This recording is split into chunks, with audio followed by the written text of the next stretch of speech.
Danny Bonaduce, life coach. All right, I am Danny Bonaduce, life coach, and if you're not calling me, you're wasting your own time because I can fix you no matter what's ailing you. 1-800-252-1025. You can email the life coach at lifecoach@KZOK.com. Life Coach brought to you by Goldberg Jones Divorce for Men. Call 1-800-DIVORCE. We'll be kicking off this morning with an email. We will. Remember, when you email, when you call, if you have a question you want to be confidential, you can be anonymous. You can call yourself Becky or Steve or Bill. Does not matter. Just make the call now to 800-252-1025. Rebecca in Portland has sent an email to the Life Coach. About 3 weeks ago, I started talking online to someone who lives a couple hours away from me. We've met twice. We pretty much talk every day on the phone. We're very attracted to each other and have been intimate. I think all he wants is casual hookups. I don't want to drive him away, but I'm interested in pursuing a relationship with him, even though it would be long distance. I'm worried if I reveal those feelings, he may break it off. Should I just sit tight and wait and see if it develops into something more? Or should I break it off and tell him that I'm developing stronger feelings? Okay, let's start with that. Should I tell him I'm developing stronger feelings? No, there's no reason to tell this guy. I don't love this. I'm not a fan of long distance relationships unless you go in knowing, hey, you know what, somebody probably might cheat here, but what the hell can you expect? I probably only see him once every 3 weeks or once every two, whatever it is. If you have low expectations, you'll be okay. If you have high expectations, especially, and I don't mean to come down too hard on guys, I'm a member of that club, but they're no good. They don't mean to hurt your feelings. They don't mean to lie, but we'll lie. That's what we'll do. If you're 2 hours away and we can't see you and Becky at the bar is like interested now, that's the way that night is going to go. So I say, first of all, don't get involved in a long-distance relationship. Now, having said that, I will say this. If we got to try and get that and you don't want to tell him, and I don't want you to tell him how you feel, there's another way to go. Woo him. Win him over. Make him want to be with you all the time. And that's completely up to you. You email all the time, by the way, a very strong form of interaction. I had no idea until I got involved in it. Because everybody can say anything they want when it's all about over email and over your web page or whatever such thing you're doing. There's a lot of stuff. So when you say you might want to be, then it's your job to woo this guy and win him over and make him want to be with only you. And here's the good part of this long distance relationship. He doesn't get to see the sucky parts too often. What it's like, people pass gas, people get full, people do whatever it is that annoys the other one. You're not going to do that yet, no matter how close you feel with this guy. And you think, I'm not just going for the low joke. I just can't think of anything much better. Guys break wind every now and again. And once, my wife, she thinks that's all I do. She thinks that's how I propel myself around the house. That's never going to happen in front of you. So he's going to see all the highlights. So here's my answer to your question. Win him over and make him love only you, that no other girl will do but you. And I believe that you can do that. It's not that big of a deal. It's not that hard. You have everything he needs or he wouldn't be writing you. Good luck. If you've got a question for the Life Coach, make the call this morning, 800-252-1025, because anything you're going through, Danny Bonaduce will help you. Make the call. Mark in Kent, you're on with Danny. Hey, Mark, how are you? Hi, Danny. How are you? Very well, thank you. What's up? I'm getting divorced. I wanted to ask how to go about it. Well, the first thing you want to do, have you called a lawyer? No. Call a lawyer. Now, if you're thinking, do you have a lot of property to fight over? No, I got my Harley. She's got her Monte Carlo, SS Monte Carlo. And everybody's willing to give everybody that? Where do you live? I'm staying in Kent right now. So you're already separated from her? Yeah. I will say that the advice I give most people is get a lawyer, no matter how friendly everybody says they're going to be. Because here's what's happening, and here's what will happen, is their friends start chatting. Why should he have this? Why should he have that? He never treated you that well. We never liked him anyway.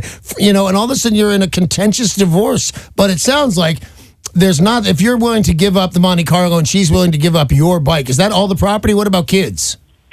We have a 25-year-old son together, and I have an older son with a different woman. And what is, you get around, what does your 25-year-old son say about all this?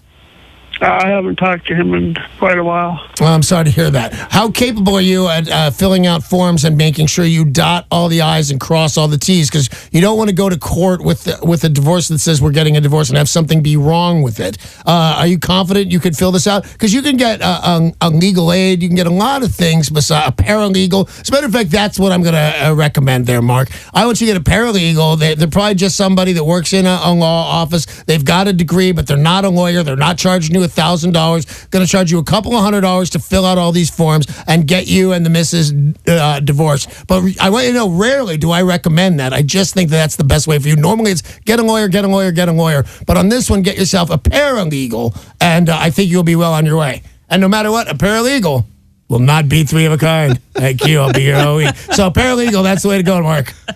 800-252-1025. You still have time this morning to call the life coach, whether it's something going on at work or your relationship or with substance abuse. Danny can help you through any situation. Make the call. And the email is always available to you, lifecoach@KZOK.com. Carl from Philadelphia sent an email. My wife has a job that she's really good at. At work, she puts all her focus into her job. She doesn't socialize much. Her coworkers, including the VP of the company, make fun of her for being so quiet and keeping to herself. I've told her to go to HR, but she won't. They're acting like they're in high school. She comes home in tears and depressed. I've said maybe she should talk to a doctor, but she won't do that either. What can I do? I'm finding this a little bit hard to understand. These seem like it's all fairly innocuous, really. Your wife wants to keep to herself. People kid her. There's a guy, he just started here, and this is kind of serious now. There's a guy just started here at the radio station, and he looks a lot like the published photographs of the BTK killer. Now, if he goes home from work now and he says, I just started this work job and they're calling me BTK, what do I do? Well, shame on him, for God's sakes. The people are just kidding around. You know, she's so quiet at work, you think she was an axe murderer. I'm not an axe murderer, oh my God. So I think your wife needs to lighten up. Being accused of being quiet, I don't think it deserves that much attention from you guys. I can't tell from your email, has she ever mentioned it to them? Because I would not think it was awful. There's, you know, I mean, everybody says something about everybody here. There, you know, I can't think of anybody that's real quiet. But, you know, sometimes the quiet one sticks out. But most people are kind of jealous that they are self-contained like that and that your wife's probably really good at their job. As a matter of fact, you started this email with my wife's really good at her job. They probably know this. They're probably jealous. But this is one of those times where I have to say, everybody just back up and don't do anything. Don't go to HR about this. You'll have an uncomfortable workplace from then on. If she needs to say something to somebody, she should say it. But otherwise, I think she needs to develop a little thicker skin and go, you know, there are worse things to be accused of. The stuff people say about me, yeah, there's way worse stuff that she could be accused of. I think she's just good at her job and people are jealous. She'll tell her to tough it out. All right. If you've got a question, 800-252-1025. Email lifecoach@KZOK.com. Call yourself Tom, Steve, Becky, or Bill if you would like to. Jack in Seattle sent an email to the life coach. I am recently divorced after 35 years. We were separated for a year and a half, but I did not want the divorce. I'm mostly okay, but I can't stop thinking about my wife and the reasons my marriage ended, whose fault it was, and all that sort of thing. I want to move on, but I'm concerned my feelings for my ex will interfere with any new relationship. What can I do? Live. There's my answer. And if you think I'm kidding around, I'm not. The answer is live. When you know what? Hopefully this won't upset my lovely wife, Amy, who I love and adore. When my ex-wife said, I'm getting a divorce, I collapsed. Oh my God, what am I going to do? It wasn't like I love you so much there'll never be another, but there was, how do I live? How do I do anything? I cannot live. And here's the way it sounds. I can't live one day without you. I even hesitate to put this on tape, but here's what it sounded like. I can't live another day without you, Gretchen. That's the way it sounded. And I meant it. And I didn't know what to do. My heart hurt. And then, you know what? I met Amy. We fell in love. I told Amy I'm sad. She said, shut up. We moved on. Next thing I know, you know, you've heard me talk about my ex-wife. God bless her. She seems nice enough, but I can't remember what all the fuss was about, really. Nice lady, doing a good job with the kids, whatever. But she's certainly not breaking my heart and living. So just, you know, give it time. You're going to meet the actual right girl for you. Sometimes it takes a couple of marriages, but eventually you'll meet the right woman and you'll look back and go, oh, what was all that fuss about? All right, let's put you on now with Lou in Issaquah. Hiya, Lou. Hey, Danny. I know you, don't I? I don't think so. Oh, I'm sorry. There's a girl that calls in the show a lot that I know named Lou. Oh, okay. What's up? I'm an alcoholic. Yeah. And I've been going to AA for 3 years, and and going out and coming back, going out and coming back. I just can't seem to leave it alone. I like it too much. Well, do you meet the requirements for being a real live drunk? Is your life turned upside down by the? Because you got to go into Alcoholics Anonymous, and you have to admit that your life has become unmanageable. That you can't live any quality of a life because of alcohol. Is that the case with you? That's the case with me. Oh, And, really? I've gone through the steps, except step 3 is surrender my will and my life over to the care of God as I understand Him. I just can't surrender. I keep taking it back.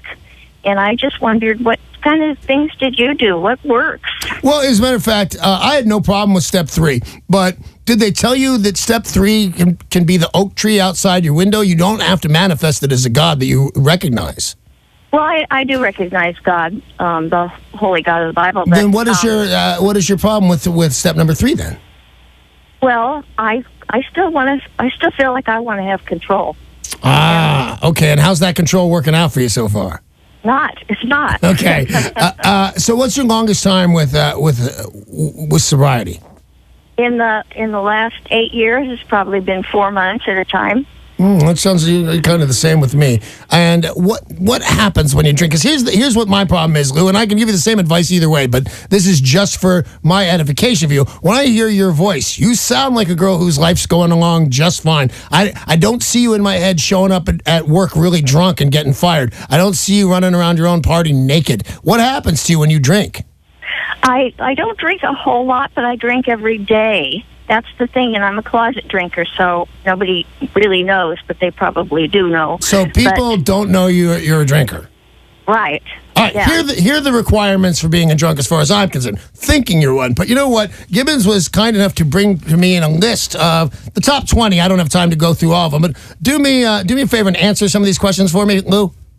Yeah. All right, here we go. Number 1, do you lose time from your work due to drinking? Well, I'm not working right now. So that's a big no. Number 3, I'll just jump down to number 3. Do you drink because you're shy around other people? Yes. All right, that is a good one. And here's the one I like the most of all. Well, it's not true, but I like this one because it's there. Does drinking cause you to have difficulty sleeping?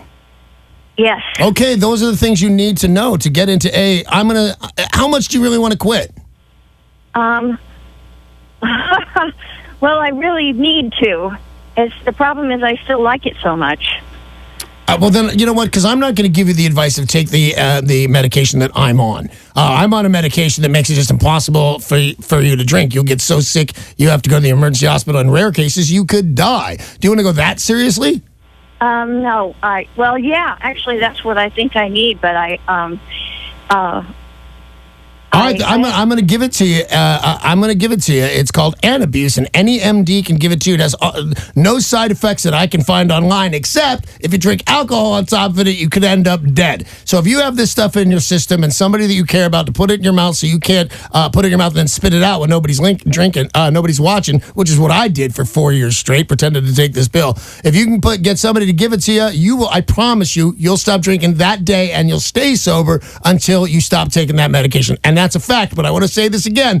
Super dangerous. If you decide, I just have to have a drink, that little tiny baby pill won't kill me. It might, and it will definitely make you super sick. So good luck, but that's what I'm going to say. It's Antabuse. Ask your MD. Well, maybe she could also benefit from the new one that you're trying. Camprol, I don't know yet. I'm not positive yet. I'm taking a new medication, boys and girls out there in Radio Land, that's supposed to work with the cravings to drink, because whenever I see something amusing, and there's 1,000 other times a day that I crave drinking, but if it's a cruise ship or somebody on a surfboard or anything that just seems nice and warm weather, I don't see it as a whole thing until I fantasize about myself drinking. So I took this new thing called Camprol, but I can't tell if it's working or not yet. I'm not drunk, but but if her problem is cravings, maybe try something that will help. I thought of that. I'm not positive that's her thing. And if she goes with the Antabuse, it'll work. And by the way, I should point this out. You can't just stop taking it and start drinking. You got to go like a full week if you've been taking it for a long time before you can drink and not get really sick. So it's a real investment you're making in your sobriety. We got time for one more call. It's Randy in West Seattle. Hey, Randy, I believe we have another drunk on the phone. What's up? Hey, how you doing, brother? It's all good. What can I do for you? Well, I'm in a dilemma where I'm working now, and I got offered an engineering job in a facility engineer in Bellevue, one of the buildings, and I used to do that before I squandered away because of alcohol and drugs. I understand completely. You're talking to the right guy, Andy. I know. I heard your stories. I listen to this every morning as I drive into work. Well, thanks. But So then now the shipyard calls me and they want me for seasonal. It literally pays nearly 75% more than this other job, but the other job would be more like a home because it's a regular job every day for every day of the year rather than the shipyard seasonal. I'll work through the summer all the way up through winter maybe, so it's a dilemma. You know what? It's not that right now. It's not that big of a dilemma there, Randy, because you're an alcoholic. You're in recovery. I need you to have all sorts of stability in your life. As much as the other one pays, it comes out about even. From my math, it comes out about even. The one that pays 2/3 more but is only part time, or the time that's full time but doesn't pay anywhere nearly as much. I usually say follow the money, but it comes out the same. And you need an office. You need a place to go to every single day. So even though it pays a little bit less by the day, by the year, it pays the same, and I want you going to a job every single day. That is the answer for you, my friend Randy. Hey, thanks for the call. Matter of fact, everybody, thank you very much for the calls and for the emails. That's all the time we have for Danny Bonaduce, Life Coach. Life Coach brought to you by Goldberg Jones Divorce for Men. Call 1-800-DIVORCE.